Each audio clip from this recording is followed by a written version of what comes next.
Hello, Andrew Wolf here. In this video everything that I discuss here will introduce here will be discussed more in depth in future videos. Okay, so let's start talking about the different functions of the kidneys. Now, the function that everybody thinks about when we think about the renal system is the excretion of waste. And the kidneys excrete a number of water-soluble wastes, including urea, which is a breakdown product of proteins. And we'll talk about in the GI system, we'll talk about the urea cycle and how amino acids are broken down as a way to rid the body of free amino acids, which can be dangerous to cells. Creatinine, which is a breakdown product of creatine, which is a way that the muscles use to store energy. Then uric acid, which is a breakdown product of DNA or nucleic acids. And then bilirubin, which we've discussed in depth in some other systems, and we'll discuss more when we talk about the GI tract. Bilirubin is obviously from the breakdown of hemoglobin. And then various other soluble metabolites. And so these could be from hormones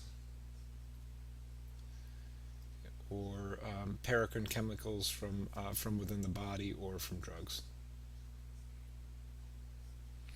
Okay, so this is of course what people think of first when they think about the functions of the renal system. But there are many other functions that are very, very important. The kidneys have an important role in controlling volume status. And by controlling volume status, it has a significant effect on cardiac output and blood pressure.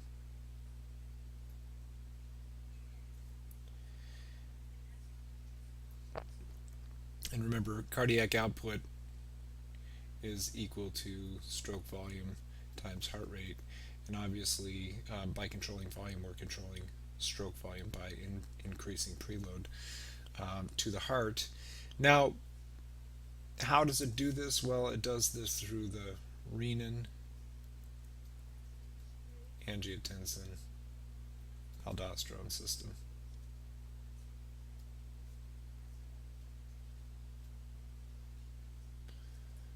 And this is nicely abbreviated RAAS.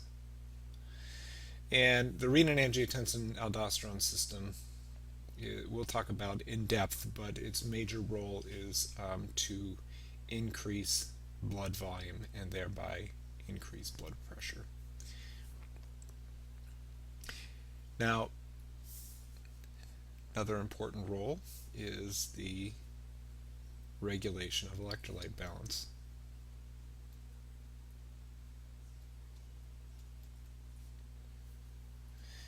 The kidneys play the central role in providing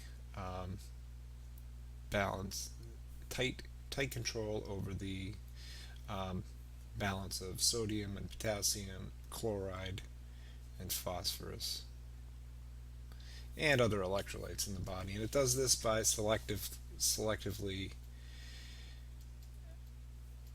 excreting or reabsorbing these electrolytes to maintain a homeostasis. Similarly, the kidneys have a central role in regulating pH. And it does this similar to electrolytes by reabsorbing variable amounts,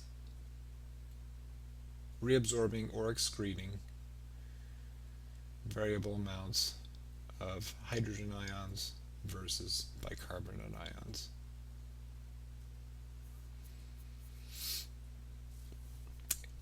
And again, we'll talk about this more in depth. And then there are the secretion of hormones. And we talked about one, which is renin, part of the renin-angiotensin-aldosterone system. Hormone synthesis and secretion. So renin is one of them. And then, of course, when we talked in the hematological system, we talked about the other, which is erythropoietin.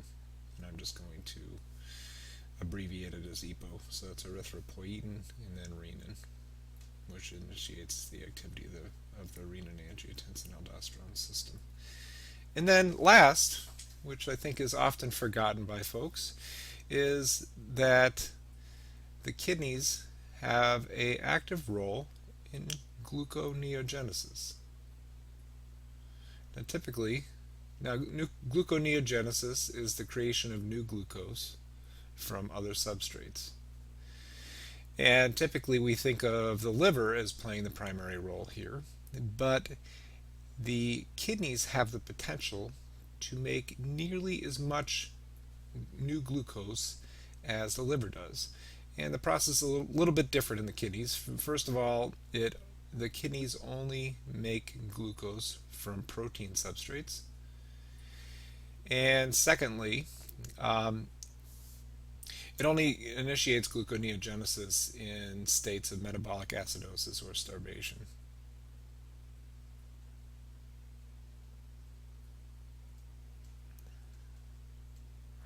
Okay, so these are 6 different functions of the kidney. Again, excretion is the major one that everyone thinks of, and control of volume is second. Electrolyte balance, pH balance, hormone secretion, and last but not least, gluconeogenesis. Okay, so we will talk about each of these in more depth. I'm not going to go into much more depth with gluconeogenesis, but I will talk about all the others in much more depth in future videos. If you want quick and easy access to these videos, please click on this link here. I'll make a link to the channel. And as always, I invite you to leave comments and ask me questions, and I will do my best to answer them. Thank you very much.